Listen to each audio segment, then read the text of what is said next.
हमारे चैनल से जुड़ने के लिए यूट्यूब पर निदा नेटवर्क को सब्सक्राइब करें। तुम्हारी खाला का नाम है एनी बेसेंट। वो एक किताब लिखती हजरत मोहम्मद सल्लल्लाहु अलैहि वसल्लम पे पढ़ने के बाद, the life and teaching of prophet Mohammad सल्लल्लाहु अलैहि वसल्लम। किताब में वो क्या लिखती है सुने। It is impossible for anyone who studies the life and the character of the great prophet of Arabia। वो कहती है कि मोहम्मद अरबी सल्लल्लाहु अलैहि वसल्लम की सीरत को जो पढ़ेगा ना वो उनका मुरीद हो जाएगा, मुरीद हो जाएगा। अजीम रब का अजीम रसूल, वाह अजीम रब का अजीम रसूल। वो कहती है सफा नंबर 4 पे, Annie Besant the life and teaching of prophet Mohammad, Madras 1932 page number 4। Before the birth of prophet Mohammad in Arab people used to bury alive their female children as soon as they were born. The prophet Muhammad put a complete stop to this practice. He himself loved his daughter more. नबी नहीं आए थे, लोग बेटियों को जिंदा दफन कर रहे थे जैसे वो पैदा होती थी, कहीं बेची जा रही थी, कहीं जलाई जा रही थी, कहीं मूंडी जा रही थी। नबी आ गए, बेटियों को सीने से लगाया, दुनिया को पैगाम दिया है, दुनिया वालों मैंने हमेशा बेटियों को सीने से लगा के रखा है। दुनिया का हर बाप अपनी अपनी बेटियों को सीने से लगा के रखे। पैगंबर के हाल ने दुनिया के फजा में ऐसे गूंज पैदा की कि दुनिया में तमाम कौमों और मज़ाहिब ने फरमाने रसूल के सामने सर तस्लीम खम कर दिया। आज टीवी पर सानिया सोनिया शबाना बोलती है बेटी के जन्म पे खुशियां मनाओ। हैरत है तुम आज कह रही हो पैगंबर ने 1400 साल पहले इरशाद फरमाया, जिस घर में बेटियां पैदा होती हैं वहाँ एक नहीं, दो नहीं, तीन नहीं, रोजाना 12 रहमतें नाज़िल होती हैं। जब तक बेटियां बाप के घर रहती रहमत का दरिया वहाँ बहता है, और जब शौहर के घर जाती है वो दरिया वहाँ बहने लगता है। तो ये स्कूटर, चैन और गाड़ी, बंगला और रुपये पैसा दहेज मानने वालों, तौबा करो, अल्लाह की रहमत तो आपके घर में। अरे लहक के बोलो, लहक के बोलो, क्या मानते हो? कुछ मत मांगो, अगर हो तो 5 लोगों के साथ जाओ और निकाह करके अपने घर में ले आओ। वलीमा में जो बने करो।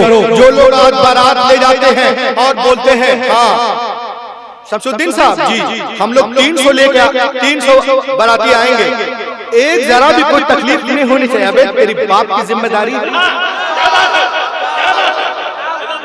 बहुत बड़े आलिम बैठे हुए हैं यहाँ पर, तुम्हारे बाप की जिम्मेदारी नहीं है, तकलीफ नहीं होनी चाहिए हमारी बारातियों को, एक जरा भी नहीं। एक भी आदमी मतलब अगर जो नाराज हो जाए तो बहुत गड़बड़ है, इज्जत में कमी आ जाएगी। मैं दावे के साथ कहता हूँ ये बारात तो इस्लाम छोड़िए, इंसानियत के खिलाफ जबरदस्ती कहीं जाकर उनके इज्जत आबरू के धजिया उड़ाना। अगर वो इजाजत दे दे कि ठीक है 2 4 10 20 आ जाओ, ठीक है। आज हमने एक ट्रेन बना लिया, 200 300 जाएंगे। अच्छा वहाँ गए अलग, किसकी पोती है? हाजी शमसुद्दीन की है। भाई किसी का नाम शमसुद्दीन हो तो वो नैरेटिव मत लेना। हाजी शमसुद्दीन की पोती, अच्छा 50,000 का शमामा पहनी हुई, अब 50 रुपए का दुपट्टा नहीं है। हाजी कमरुद्दीन का पोता 60,000 का सूट है, 10 रुपए की टोपी नहीं है। अभी एक साहब बता रहे थे कि एक जगह बहुत हाई फाई शादी थी, सब कुछ हो गए और जब बारात जा रही तो मालूम हुआ भी निकाह नहीं, सब खुजूर उजूर वैसे ही। तो फिर गाड़ी के अंदर निकाह पड़ा। ये तो हम लोग का हाल है, नाच गाना ये वो वगैरह वगैरह, इस सब से दूर हो जाए। इस्लाम जो है किसी को जो है तकलीफ में देने वाला मजहब नहीं है, न तकलीफ में किसी को तकलीफ पहुंचाने वाला मजहब है। इस्लाम आया ही लोगों में आसानियां पैदा करने के, है ना। आप शादी ब्याह को आसान करें ताकि आज जो इर्तिदाद का माहौल बना हुआ है, इधर से उधर उधर से इधर, ये सब खत्म हो।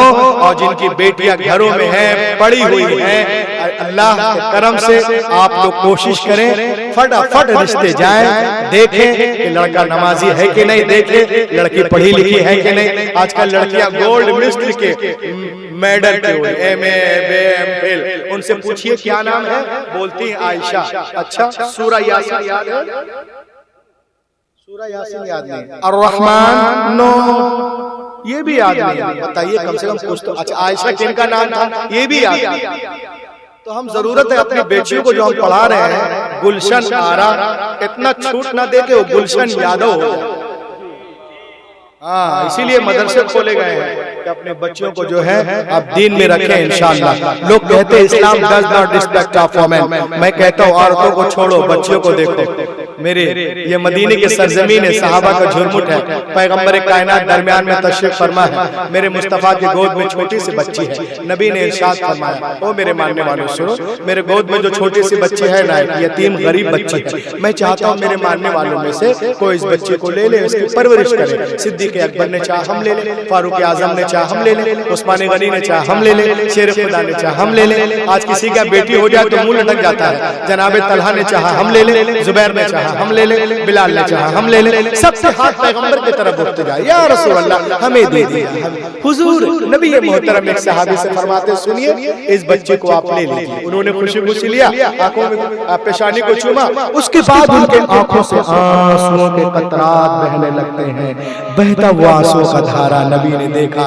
नबी मोहतरम ने इरशाद फरमाया, ये बहते हुए आंसू क्या कहना चाहते हैं? ये लरसते हुए चेहरे क्या कहना चाहते हैं? क्या तुम बेटी के बोझ को नहीं उठा सकते? कुर्बान जाओ मुसलमानों। सहाबे रसूल मचल कर अर्ज करते, नहीं या रसूल अल्लाह, ऐसी बात है, फिर रो क्यों रहे? कैसे मैं रो रहा हूँ कि जब तक हम ईमान न लाए थे, मुसलमान न हुए थे, आप तशरीफ न लाए थे, आपसे जुड़े न थे, या रसूल अल्लाह इन्हीं हाथों से हमने अपने जिंदा 6 बच्चियों को दफन किया था। या हबीब अल्लाह, ये आपकी आमद का सस्ता है, जो अपनी बच्चियों को जिंदा दफन कर रहा था, जमीन में गाड़ रहा था, पैदा होते ही गला दबा रहा था, आज गैर की बेटी को प्यार कर रहा है, आज गैर की बेटी को गले से लगा रहा है। मुस्तफा आपने ज़हनों को बदल दिया है, फितरत को तब्दील कर दिया है, हैवान को इंसान बना दिया है। तो मुस्तफा नहीं आए थे, कायनात आलम में जुल्म था, नबी आ गए, रोशनी आ गई, भाई ने भाई के हक को पहचाना, बेटी ने माँ के हक को पहचाना, मक्के वालों ने औरतों के मकाम को पहचाना। बेटियां मारी जा रही थी मगर हम मुस्कुरा रहे हैं, किसके सदके? आमिना के लाल के सदके। यतीमों को कोई पूछने वाला न था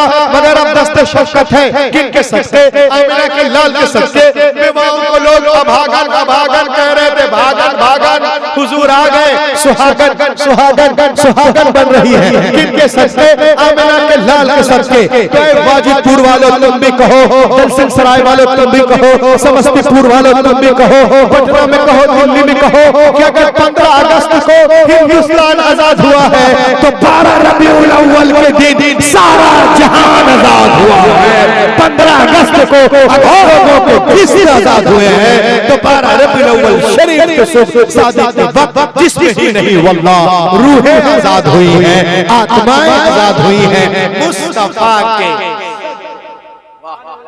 तो पूरी दुनिया में आज जो इस्लाम फैल रहा है उसमें 60% औरतें हैं। अगर इस्लाम औरतों पे जुल्म कर रहा है तो औरतें इस्लाम कबूल क्यों कर रही हैं? उनको मालूम है कि कहीं हमें अगर सुकून हम पाएंगे तो फातिमा की चादर लहक के बोले।